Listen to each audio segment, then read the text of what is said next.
नमस्कार दोस्तों, आज का हमारा मुख्य विषय है कि सुखी कैसे रहा जाए। कोई व्यक्ति सुखी कैसे रहे। अगर कोई व्यक्ति सुखी रहना चाहता है तो क्या यह संभव है कि संपूर्ण रूप से कोई व्यक्ति पूरे जीवन भर सुखी रह सकता है? और अगर नहीं संभव है, नहीं रह सकता है, तो उसका कारण क्या है? आज इसी विषय को समझने के लिए हम इसके 5 पहलुओं पर चर्चा करेंगे। अगर वीडियो अच्छी लगे तो वीडियो को लाइक कर दीजिए और लाइफ रिलेटेड इश्यूज के बारे में जानने के लिए हमारे चैनल को सब्सक्राइब कर दीजिए ताकि इस प्रकार की वीडियोज आपको मिलती रहे। तो चलिए शुरू करते हैं। सबसे पहली बात कि अगर इस दुनिया का संपूर्ण साधन आपके पास मौजूद है जो आपको सुख दे सकता है, फिर भी हो सकता है कि आप सुखी नहीं रह सकते हैं, और उसका मुख्य कारण है संवेदनशीलता। अगर आपके मन में संवेदनशीलता है, अगर आप एक संवेदनशील व्यक्ति हैं, तो मान लीजिए कि आपके पास तो सभी सुविधाएं मौजूद है जो आपको सुख दे सकती है, लेकिन किसी के दुख को देखकर, किसी के लड़ाई झगड़े को देखकर, किसी के परेशानियों को देखकर अगर आप परेशान हो जाते हैं, अगर आप दुखी हो जाते हैं, तो आप एक संवेदनशील व्यक्ति हैं।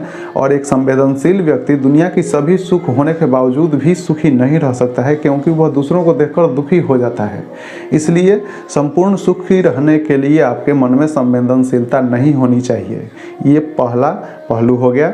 दूसरा पहलू जो है वह है कि जो हमारा मन है, इस मन की एक प्रकृति है कि मन किसी भी परिस्थिति को ज़्यादा दिन तक एक जैसा झेल नहीं सकता। अगर मान लीजिए कि हम बहुत सुखपूर्वक अपना जीवन व्यतीत कर रहे हैं, तो मन कहता है कि मैं ज़्यादा दिन तक एक स्थिति में नहीं रह सकता, मुझे कोई नई स्थिति चाहिए। मन हमेशा कुछ नया ढूंढता है कि इस दुनिया में कुछ नया मिले। जैसे मान लीजिए कि हमको कोई फिल्म देखना बहुत पसंद है या कोई गाना सुनना बहुत पसंद है, और हम उस गाना को सुन रहे हैं, तो हम सोचते हैं कि यह बहुत पसंद है, इसको 2 बार सुन लीजिए, 3 बार सुन लीजिए, 5 बार सुन लीजिए। इस प्रकार से हम मन को अनेकों बार सुना देते हैं। तो एक वक्त ऐसा आएगा जब उस गाने को सुनकर हमारा मन खिन्न हो जाएगा, भले ही वह हमारा पहले बहुत पसंदीदा गाना क्यों न था। कोई भोजन है जो हमको बहुत पसंद है, अगर उसको हम बार बार खाते हैं, तो एक वक्त ऐसा आएगा जब उस भोजन से हमको घृणा हो जाएगी, वह भोजन हमें अच्छा नहीं लगेगा। तो यह एक स्थिति और बनती है कि हमारा मन किसी भी परिस्थिति में किसी भी सुख के साधन को अगर लगातार दिया जाए, तो यह उस साधन को ज़्यादा वक्त तक झेल नहीं सकता है। इसको हमेशा कुछ नया चाहिए। तो हमारे पास, अगर मान लीजिए कि हम अभी सुखी हैं, अगर एक ही परिस्थिति में लगातार ज़िंदगी व्यतीत कर रहे हैं, तो भी हम पूर्ण रूपेण सुखी नहीं रह सकते हैं, क्योंकि एक परिस्थिति मन को पसंद ही नहीं है। ये हो गया दूसरा पहलू। अब हम तीसरे पहलू पर चर्चा करते हैं। जो भी सुख का साधन आपको सुख पहुंचा रहा है, हो सकता है कि उसका परिणाम आपको दुखी कर दे। जैसे मान लीजिए कि मन को सुख पहुंचाने वाले कौन से साधन है? हमको अच्छा भोजन चाहिए, जिह्वा स्वाद के लिए अगर हम खाते हैं तो हमको सुख प्राप्त होता है। अगर जिह्वा स्वाद के लिए हम कोई भोजन करते हैं तो वह हमारे शरीर के लिए उपयुक्त नहीं होता है, लेकिन सुख के लिए उपयुक्त होता है जिह्वा स्वाद। जीभ को स्वाद मिलनी चाहिए। तो मान लीजिए कि हम जिह्वा स्वाद के लिए कोई भोजन करते हैं, तो उससे हमारा डाइजेस्टिव सिस्टम जो है वह खराब हो सकता है, वह डैमेज हो सकता है। तो मान लीजिए कि हमने जिस सुख के लिए भोजन किया, उसका रिजल्ट जो हुआ वह दुखी हुआ। मन का कोई भी इच्छा जो हमको सुख प्रदान करता है, जो मन में उत्पन्न होता है, वह हमें निश्चित रूप से उसका परिणाम जो है वह हमको दुख देता है। इसलिए मन की जो भी इच्छा है, उस इच्छा की पूर्ति दुखदाई होती है, उसका रिजल्टेंट जो होता है वो दुखदाई होता है। ये हो गया तीसरा कारण। चौथा कारण क्या है? यह प्रकृति हमारे मन के लिए जो उपयुक्त बनाई है, जो हमारे मन को पसंद है, उसको शरीर के लिए उपयुक्त नहीं बनाई है। और जो इस शरीर के लिए हमें प्रकृति देती है, जो इस शरीर के लिए उपयुक्त बनाई है, वह मन को सुख नहीं पहुंचा पाता है। प्रकृति का जो भी पदार्थ है जो हमारे जीवन निर्वहन के लिए बना हुआ है, वह हमारे मन को सुख नहीं पहुंचाता है।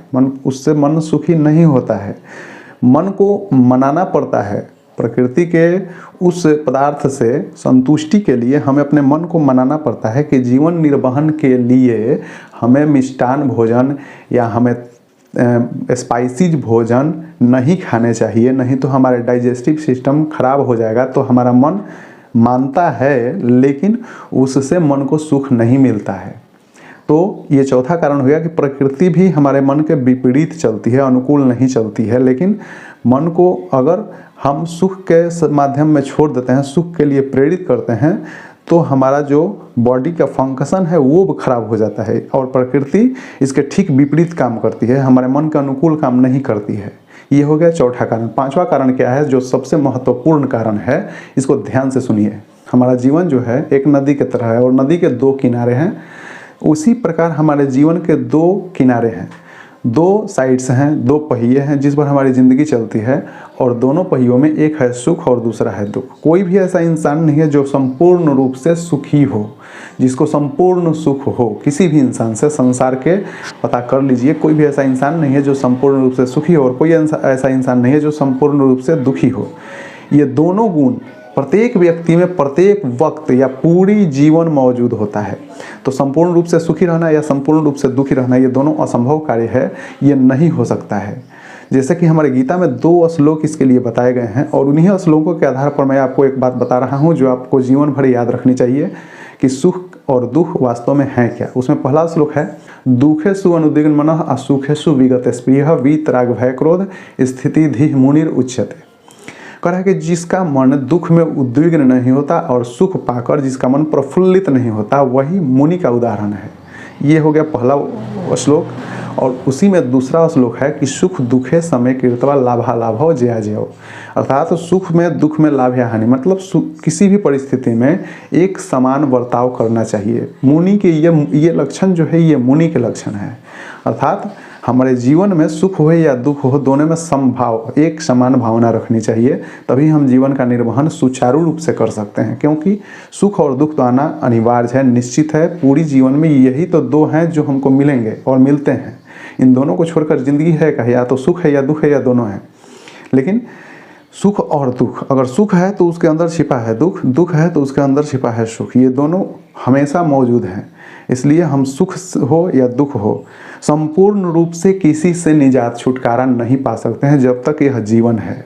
पूरे जीवन में अगर कोई कहता है कि सुखी रहने का ये उपाय है, ऐसा कोई संभावना नहीं है कि कोई व्यक्ति संपूर्ण रूप से सुखी रह सकता है। और ऐसा भी कोई उपाय नहीं है कि कोई किसी व्यक्ति को संपूर्ण रूप से दुखी कर दिया जाए, क्योंकि प्रकृति का गुण है एक गुण और एक दोष।